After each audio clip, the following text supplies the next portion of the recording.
বাবারে বাবারে বাবা, কি গরম পড়েছে রে বাবা। ওরে বাবারে, কি চিরবিরে গরম রে। তাও তো কিছুদিন আগে একটু বৃষ্টি টিষ্টি হয়ে একটু ঠান্ডা পড়েছে, কি পড়েনি। ব্যাস ব্যাস, আবার হয়ে গেল, আবার শুরু হয়ে গেল এই চিরবিরে গরম। তা হবে না।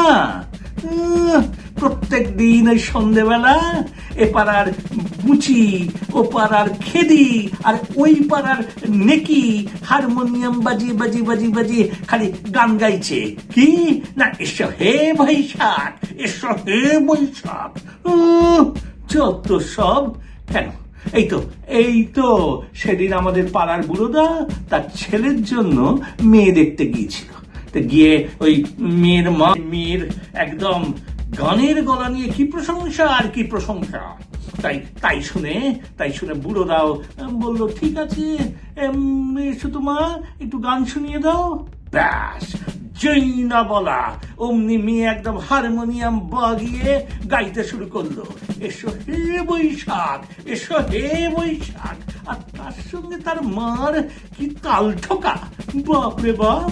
ব্যাস, বুড়োদার গিন্নিকে বলে দিয়েছে, আর যাই হোক এই মেয়েকে আমি আমার ছেলের বউ করবো না।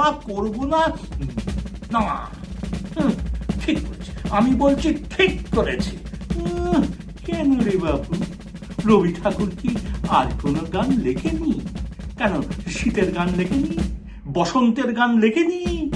নিজের পক্ষে রবি ঠাকুরের ওই বর্ষার গান গা তো না, খালি এসো হে বৈশাখ, এসো হে বৈশাখ। যত সব ওই আদিক্ষেতা।